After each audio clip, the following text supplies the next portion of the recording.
네, 안녕하세요. 증산제일교회 성도 여러분. 4월 24일 수요 성경 공부 시간입니다. 오늘의 성경 공부는 여호수아서를 함께 배워볼 텐데요. 우리 먼저 약속하신 땅이라는 제목으로 여호수아 1장 6절에서 9절까지의 말씀을 다 함께 합독하도록 하겠습니다. 준비되었나요? 함께 읽겠습니다. 강하고 담대하라. 너는 내가 그들의 조상에게 맹세하여 그들에게 주리라 한 땅을 이 백성에게 차지하게 하리라.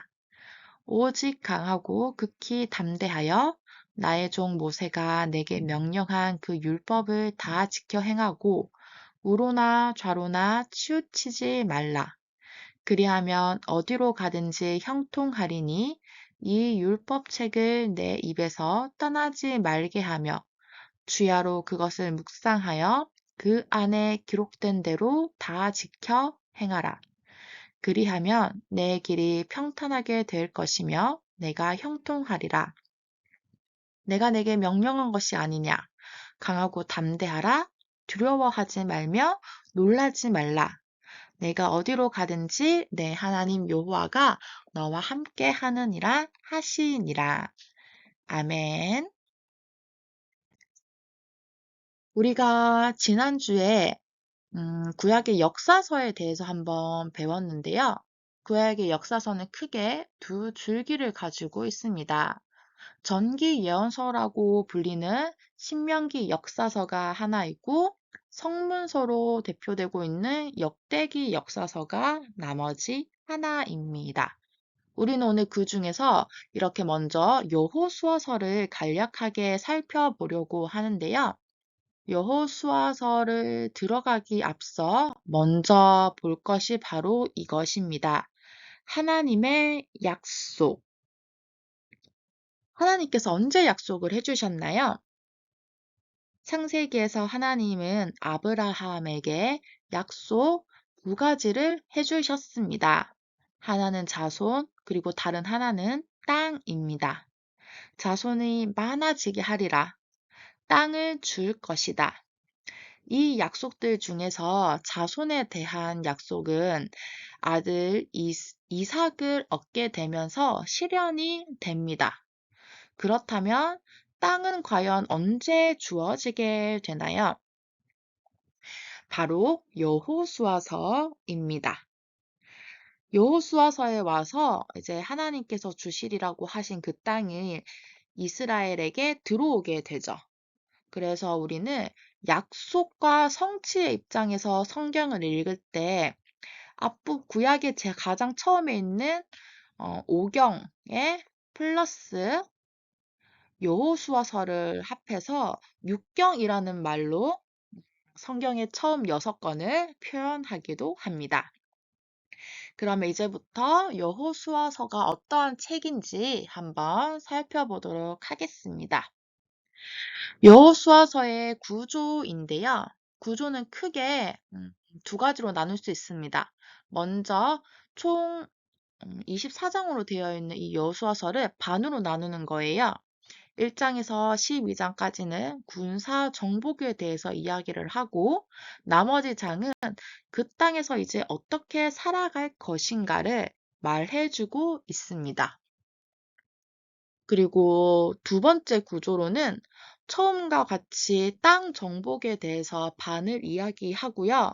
나머지 반 중에서 13장부터 21장까지는 땅을 분배하는 과정을 말하고 있습니다. 그리고 마지막 이 두 장은 미래에 대한 경고를 나타내고 있습니다. 오늘 우리는 두 가지 구조 중에서 특별히 두 번째 구조에 따라서 말씀을 한번 살펴보려고 하는데요. 앞서 먼저 여호수아서의 형태를 보려고 합니다. 여호수아서의 형태는 연설, 설교문이라고 보시면 되겠고요. 내러티브, 이야기라고 보시면 됩니다. 그리고 나머지는 지리적 묘사로 이루어져 있는데요. 처음에 이 연설은 신명기가 모세의 3번의 설교로 이루어져 있는데 그 신명기와의 연속성이 있는 것으로 보입니다. 처음에 1장과 마지막 그 미래에 대한 경고를 나타내는 23장, 24장이 여기에 속하고 있습니다. 계속해서 이 신학적인 연설은 야훼 하나님에 대해서 굉장히 충성할 것을 말해주고 있습니다. 두 번째, 내러티브는 이제 정복에 대한 이야기를 아주 재미있게 표현하고 있고요. 마지막 지리적 묘사는 정복한 땅을 표현하고 있는 겁니다. 그리고 이 땅을 어떻게 나눌 것인지에 대해서도 잘 나타내고 있습니다. 자, 그러면 이제 우리 조금 더 나아가서 해석을 한번 하도록 하겠습니다. 여호수아 1장에서 12장은 정복에 대한 이야기를 나타내고 있는데요. 이 정복은 이스라엘에 대한 승리를 계속해서 이야기하고 있습니다. 그러면서 더 여기서 중요한 것은 약속과 성취가 여기서 이루어진다는 점을 말하고 있습니다. 앞부분에 우리 이야기했었죠. 하나님의 약속이 주어졌고 그 약속 중에서 땅에 대한 약속이 여호수아서에 와서 이제 성취가 된다는 점을 말하고 있죠. 그리고 2번이 좀 중요한 것 같은데요. 적이 이스라엘의 진격을 듣게 되어서 매우 두려워한다라는 주제를 계속해서 말하고 있습니다. 결국 이스라엘이 엄청난 군사력을 가지고 있는 것은 아니지만 하나님의 도움으로 땅을 정복했다고 말해주고 있기 때문입니다. 그리고 땅 분배에 대한 이야기입니다. 정복한 땅은 이제 각 지파별로 분배가 되는데요. 하나님이 주신 이 땅이기 때문에 함부로 땅을 분배할 수가 없었어요. 그래서 그들이 선택한 방법은 무엇이냐? 바로 이 제비 뽑기입니다. 음, 이러한 것들은 가나안의 모든 땅들이 이스라엘을 향한 하나님의 약속의 땅인 것을 말해주고 있으면서 또한 그런 민족적인 정체성을 확고히 하려고 노력하고 있는 것으로 보여집니다. 그리고 앞서 말한 마지막 장들은 미래에 이제 어떻게 살아야 될 것인지에 대해서 경고를 하면서 하나님에 대한 충성, 그리고 하나님에 대한 순종을 계속해서 촉구하고 있습니다. 마치 모세가 그랬던 것처럼, 마치 여호수아가 그랬던 것처럼 말입니다. 자, 이제 마지막 여호수아서의 주제에 대해서 살펴보려고 하는데요. 여호수아서의 주제는 크게 3가지로 볼 수 있습니다. 지도력입니다. 먼저 이 지도력을 볼 텐데요. 어, 여호수아라는 명칭은 인물 여호수아에서 왔습니다.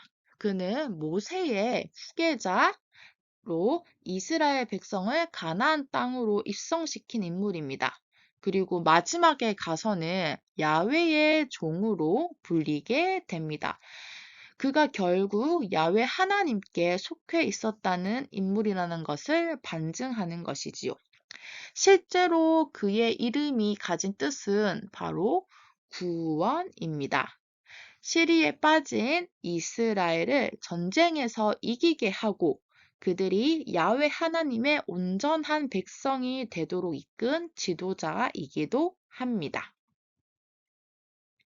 두 번째, 로 가기 전에 먼저 지도를 한 번 더 보면 우리 이제 요시야 왕과 굉장히 닮은 인물로 제시되고 있습니다. 신명기 역사서에서는 요시야 왕이 최고의 왕으로 나타나고 있거든요. 그리고 두 번째는 바로 땅입니다. 땅은 여호수아서에서 굉장히 중요한 부분인데요. 약속과 성취의 그 신학적인 구조에서 가장 핵심을 나타내고 있습니다. 그리고 땅 분배는 말씀드린 것처럼 제비 뽑기를 통해서 이루어집니다. 야훼 하나님으로부터 선사받은 땅이기 때문에 이것을 함부로 분배할 수 없어서 제비 뽑기를 한 것으로 보입니다. 마지막으로 용사이신 하나님입니다. 이스라엘은 야훼 하나님이 자신들을 위해서 직접 싸웠고 용사로 승리를 거두었다라고 주장을 하고 있습니다. 여호수아의 지도력이 굉장했지만 사실 그의 지도력 역시 하나님으로부터 나온 것이었습니다. 땅에 대한 약속을 성취해 주신 분도 바로 하나님이십니다.